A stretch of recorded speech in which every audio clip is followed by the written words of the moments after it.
worship the Lord. I want us to worship God for just a moment. We talked about one sound. Everybody say one sound. There is a kingdom sound. There is a kingdom sound. Everybody say that. There is a kingdom sound. Say it again. There is a kingdom sound. And I want you to understand this, that there is always a sound that precedes a move of God. Everybody say that. There's always a sound that precedes the move of God. Whenever you will find deliverance, wherever you will find healing, wherever you find a move of God. Bien-aimés dans le Seigneur, je vous souhaite la bienvenue à votre précieux moment innovation, clé du développement. Alléluia. Soyez richement bénis. Bien-aimés, le thème de notre message de ce jour est intitulé « Votre succès vient du royaume de Dieu ». Votre succès vient du royaume de Dieu. Bien-aimés dans le Seigneur, de nombreux chrétiens de par le monde entier recherchent le succès, la percée dans leurs affaires. Mais qu'est-ce qu'ils font? Ils mettent souvent la charrue devant le bœuf. Et cela conduit lamentablement à l'échec. Oui, c'est exact. Beaucoup d'entre eux vont de l'église en église à la recherche de la percée dans leurs affaires, sans penser qu'en mettant la charrue devant le bœuf, cela ne marchera jamais. Parce que c'est le bœuf qui doit tirer la charrue. Alléluia. C'est exact. C'est une vérité incontournable, bien-aimée, que nous devons prendre au sérieux. Cette façon de voir comment Dieu fonctionne est très mauvaise et conduit lamentablement à l'échec. Bien-aimés dans le Seigneur, qu'est-ce que c'est que le succès dont nous parlons? Qu'est-ce que c'est que le succès? Le succès, c'est tout développement favorable qui émane d'une entreprise bien donnée. C'est le fait d'atteindre un niveau considérable de richesse et de pouvoir. C'est le succès. Mais ma Bible me dit, votre Bible, si vous la lisez bien, nous dit sans détour que le seul entrepreneur, je dis bien le seul entrepreneur qui a eu du succès, selon l'histoire biblique, est Dieu le Tout-Puissant. Personne d'autre. Le seul entrepreneur qui a eu du succès dans son entreprise est Dieu le Tout-Puissant. Alors, nous avons cette étude de cas dans la Bible. En prenant, quand vous prenez le livre de Genèse, le chapitre 1 et le chapitre 2, nous voyons Dieu à l'œuvre en mettant en place un monde sans péché. Subitement, dans Genèse chapitre 3, nous avons constaté justement que le premier couple a été chassé du jardin d'Éden, là où il jouissait de tout. Et le péché est entré dans le monde. Dieu a poursuivi ses œuvres dans son entreprise. Il a poursuivi ses œuvres jusqu'au livre de l'Apocalypse, chapitre 20. En faisant quoi? C'était une période qui couvre les séries de salut que Dieu a offert à l'humanité pécheresse. Le salut par la voie orale, nous l'avons constaté dans le jardin. Le salut par la voie écrite, nous l'avons constaté au moment de Moïse, sur le mont Sinaï. Et le salut enfin, qui est venu par Jésus-Christ, Dieu lui-même, qui est le salut par la grâce. Alors, tous ces moments de salut ont été toujours mal exploités par l'humain. Mais Dieu soit loué, Dieu n'abandonne pas ses œuvres. Il a poursuivi ses œuvres jusqu'au livre d'Apocalypse, le chapitre 21 et 22, où il a réussi à restaurer le jardin d'Éden que nous avons détruit. Il a restauré. Et ce qui serait le royaume de Dieu physique sur la terre dans les jours à venir, que personne ne connaît. Alléluia. Bon, alors, si vous examinez ces œuvres, à qui vous pouvez comparer Dieu? Dites-le. À quel architecte? À quel homme d'entreprise? Non, non. Il a parfaitement réussi ses œuvres. Donc, je vous le dis, je vous le confirme, que Dieu a eu un succès indisputable.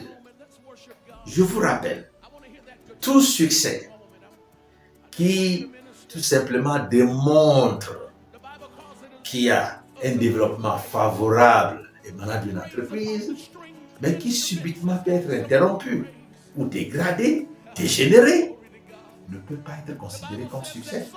Non, justement, c'est le type de succès que le monde offre. Mais bizarrement, les chrétiens envient encore ces personnes. C'est bizarre. Les chrétiens envient un succès qui émane d'une déception, qui peut être dégradé à tout moment, qui peut être interrompu à tout moment.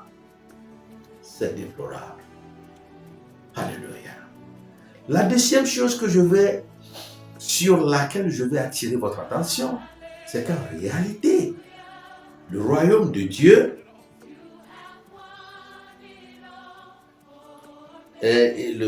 c'est que la deuxième chose que je veux porter à votre attention, c'est que le succès vient justement du royaume de Dieu. Et la nature même du royaume de Dieu, c'est le succès. Vous voyez? Le royaume de Dieu, sa nature est le succès. Vous voyez? C'est le succès. Tandis que la nature du royaume du diable est la déception. Alléluia. La nature du royaume de Dieu est éternelle. La nature du royaume du diable est momentanée, est temporaire. Vous voyez la différence. Donc, lorsque le monde vous rend riche, c'est votre risque de périr. Oui, parce que cette richesse ne dure jamais. Cette richesse ne peut pas vous prendre jusqu'à l'éternité. Tandis que pour le chrétien qui est béni par Dieu, parce que il vit dans un royaume de succès, il est conduit par un entrepreneur de succès qui a eu un succès incontournable. Je vous dis, c'est éternel. C'est éternel, vous le savez, parce que nous serons un jour dans le nouveau jardin d'Éden. Alléluia. Comme l'a preuve Apocalypse, le chapitre 21 et le chapitre 22. Nous serons là. Vous voyez? Ça veut dire que nous n'avons rien perdu. Tandis que celui qui est dans le monde perd tout ici-bas. Il perd tout ici-bas. Vous voyez? Pourquoi? Parce que la source de sa richesse, la source de son succès est la déception. Pourtant, nous les envions. Je prie que tous ceux qui me voient, tous ceux qui m'écoutent, puissent changer de mentalité, puissent comprendre qu'il est absurde d'envier le monde. Alléluia. La troisième chose et la dernière chose que nous devons voir, c'est que nous voulons voir, nous confirmons que le succès vient du royaume de Dieu. Le succès vient du royaume de Dieu. Comme je vous l'avais annoncé, que cette étude est tirée dans le livre de Matthieu, chapitre 6, à partir du verset 31, 32, 33. Ici, le verset 33 nous dit expressément que cherchez d'abord, premièrement, le royaume des cieux et sa justice. Et tout le reste vous sera accordé. On vous donnera le reste. Toutes ces choses vous seront données. Quelles choses? Ce dont vous avez besoin pour votre vie terrestre. Cette richesse inépuisable vous sera accordée. Voyez? C'est le royaume des cieux, le royaume de Dieu qui donne la richesse.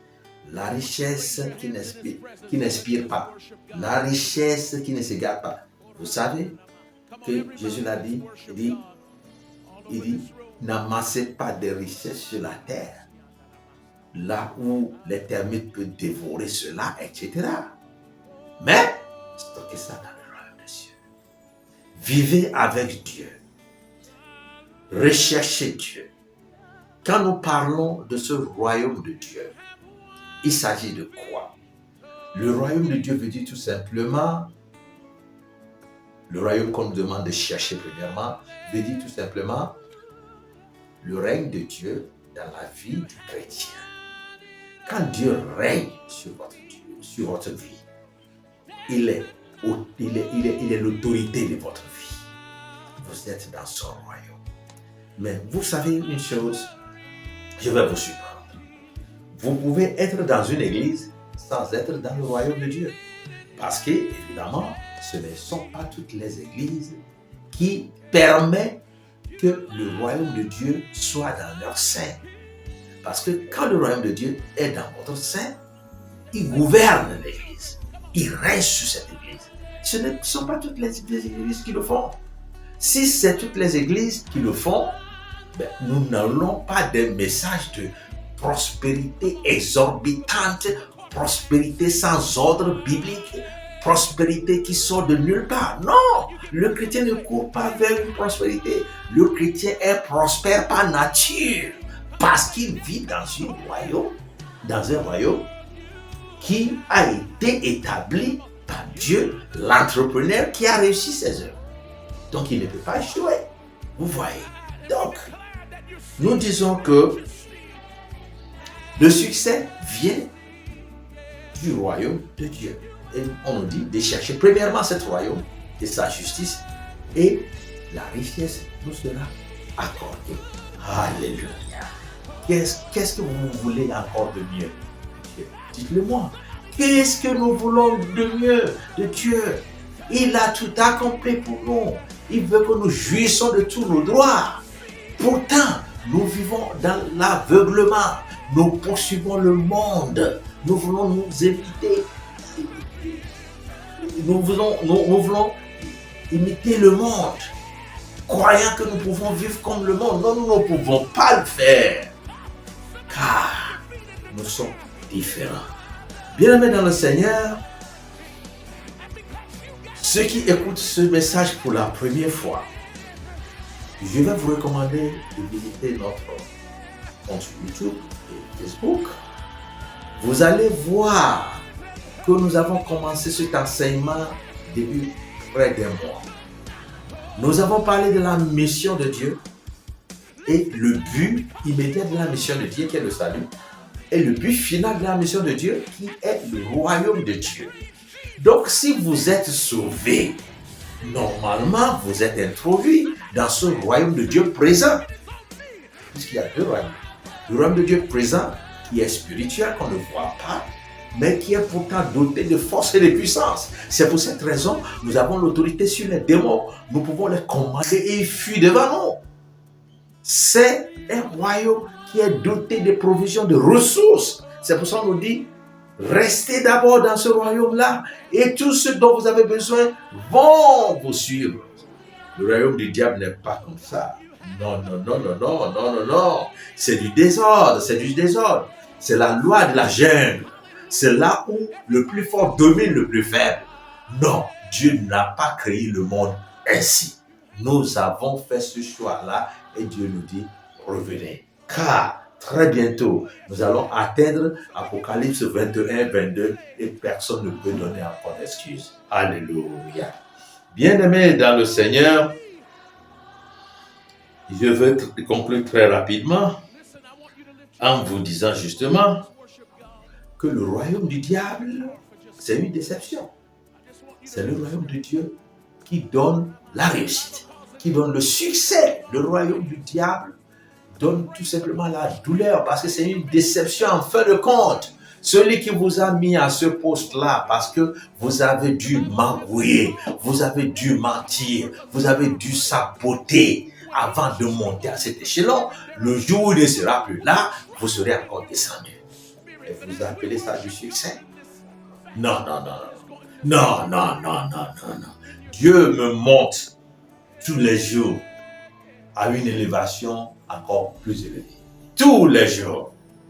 Je ne recule pas. Je m'en vais. Je cours vers le but.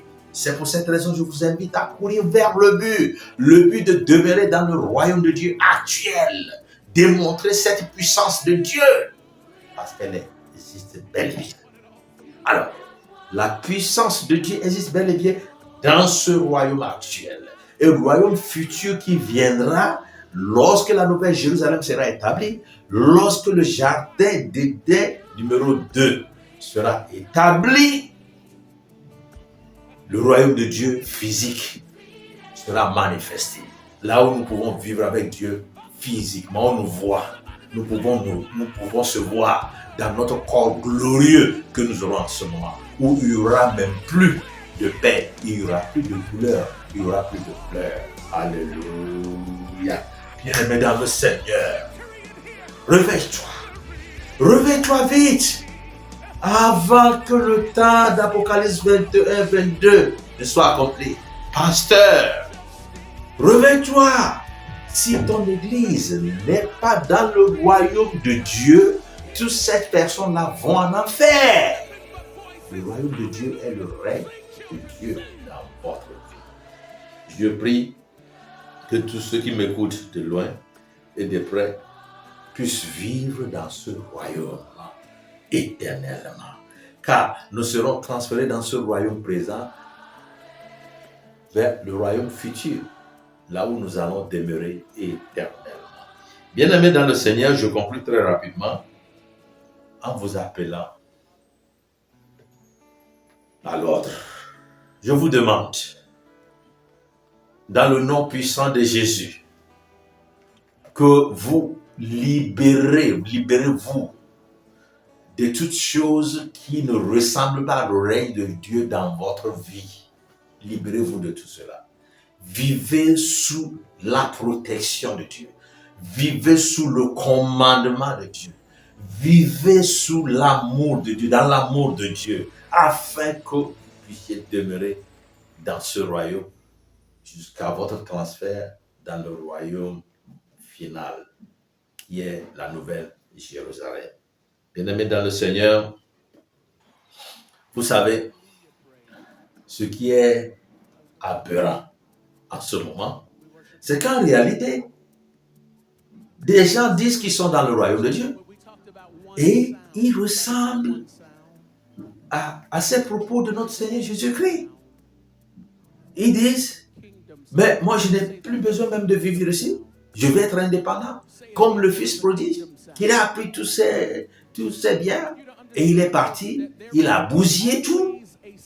Il était dans l'impasse. Il était complètement dans la confusion totale. Et il est revenu. Il dit, je retournerai dans ma maison. Là où est mon Père. On ne se sépare pas de son Père. On ne se sépare pas de Dieu. On ne se sépare pas de là où vous avez eu votre onction. Là où Dieu vous a donné tout. On ne se sépare pas de là. Et justement, c'est ce que nous avions fait. Mais ce jeune homme est revenu. Il a dit, Père, j'ai péché contre toi. Le Père l'a accueilli. Vous savez pourquoi? C'est parce que justement, nous sommes encore dans l'intervalle de la grâce. Apocalypse 21, 22 n'est pas encore arrivé. Mais quand est-ce que cela arrivera? Je ne sais pas. Je ne peux pas vous le dire. Mais Dieu me demande de vous le dire, de vous avertir, de vous lever, de cesser de faire n'importe quoi et de comprendre que vous devez vivre dans le royaume. Il est retourné, a dit, Père, j'ai péché contre toi. Et son père l'a embrassé. Vous savez ce qui est surprenant dans cette histoire, lamentable d'ailleurs, c'est que celui qui n'est pas parti, toi qui restes toujours dans l'église, toi qui fais semblant que tu n'as jamais quitté cette église, c'est très bon, c'est très bon. Mais est-ce que cette église t'a profité? C'est ça le problème. Si l'église là ne t'a pas profité, quel est l'intérêt de rester dans un royaume qui ne te profite pas, qui ne te protège pas? C'est absurde. Justement, ce qui s'est passé, c'est que l'aîné qui est là, qui n'est pas parti, était furieux contre son frère parce qu'il y avait une fête qui a été organisée à son endroit. Et son père a dit, mais pourquoi tu es furieux? Je ne peux pas te comprendre. Celui-là est mort, il est maintenant vivant. Nous devons dire gloire à Dieu. Hein? Dieu vous attend de revenir tout de suite pour qu'on puisse fêter. Alors, qu'est-ce qui se passe? Ce monsieur dit, Gaillard, je suis avec toi, ça fait longtemps. Tu ne m'as jamais organisé une fête. Oh, quelle honte. Dieu a dit, mais tu ne suis pas. Tu es avec moi et tout ce que j'ai, c'est pour toi. Le royaume de Dieu, les provisions de Dieu, tout ce que Dieu est, c'est pour nous. Sauf que ce ne sont pas des provisions que nous pouvons utiliser avec notre pensée charnelle. Nous devons rester sous cette autorité divine pour que cette ressource-là puisse bénéficier au royaume de Dieu présent. C'est tout. Ce ne sais pas. Donc, je pouvais faire une fête. Bien sûr, je pouvais faire une fête. Il dit, tout est à toi. Bien-aimé dans le Seigneur. Quelle est ta position? Est-ce que c'est celle qui est partie, celui qui est parti, qui est revenu? Gloire à Dieu, il est revenu. Et je dis gloire à Dieu pour ta vie si tu comptes revenir. Et je te prie de revenir. Si tu es là, tu vis dans l'ignorance et tu n'as rien profité du royaume de Dieu, c'est parce que tu es ignorant. Je vais prier pour toi, pour que tu sors de cette ignorance, que tu commences par condamner Dieu pour rien du tout, alors que Dieu t'aime. Alléluia. Nous allons prier. Seigneur mon Dieu, mon roi, tu m'as permis de déclarer cette vérité biblique. Je n'ai pas parlé d'une théologie philosophique. J'ai parlé d'une théologie biblique, objective. Je n'ai pas fait une discussion subjective. J'ai parlé objectivement de tout ce que tu as révélé dans la Bible qui doit s'accomplir. Donc tout ce qui m'attendent et qui me regardent en ce moment, dans le nom puissant de Jésus, vous tous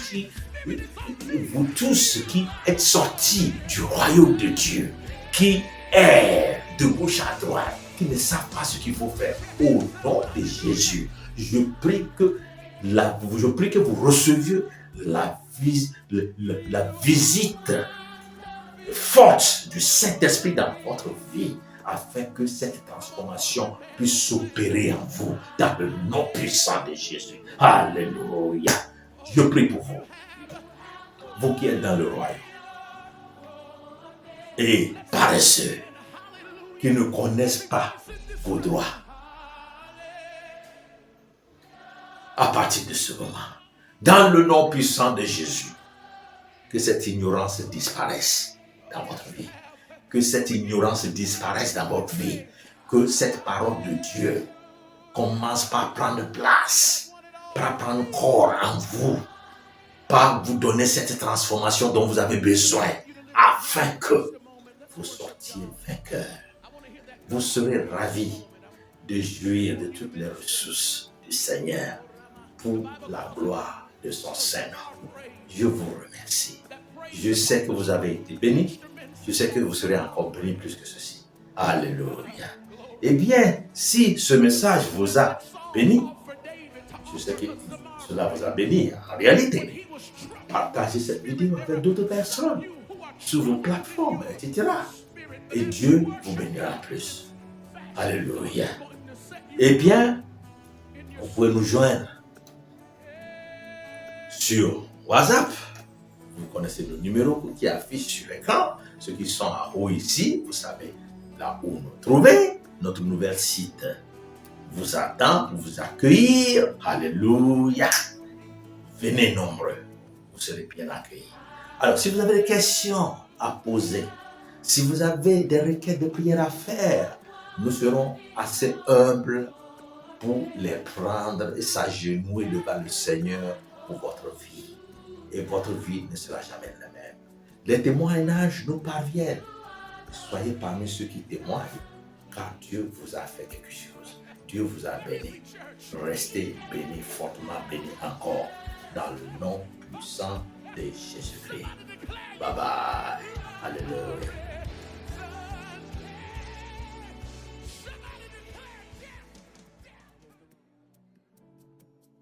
Worship the Lord. I want us to worship God for just a moment. We talked about one sound. Everybody say one sound. There is a kingdom sound. There is a kingdom sound. Everybody say that. There is a kingdom sound. Say it again. There is a kingdom sound. And I want you to understand this, that there is always a sound that precedes a move of God. Everybody say that. There's always a sound that precedes the move of God. Whenever you will find deliverance, wherever you will find healing, wherever you find a move of God, it is always associated with a sound. I want us to take just maybe 30 seconds and we're gonna sing this song. We're gonna raise it as an offering to the Lord, but I want us to take about maybe just 30 seconds, if you will. Brother, I just want you to minister on that guitar. I want you to raise your hands in His presence and let's just worship God all over this room. Come on, everybody, let's worship God all over this room. Hallelujah.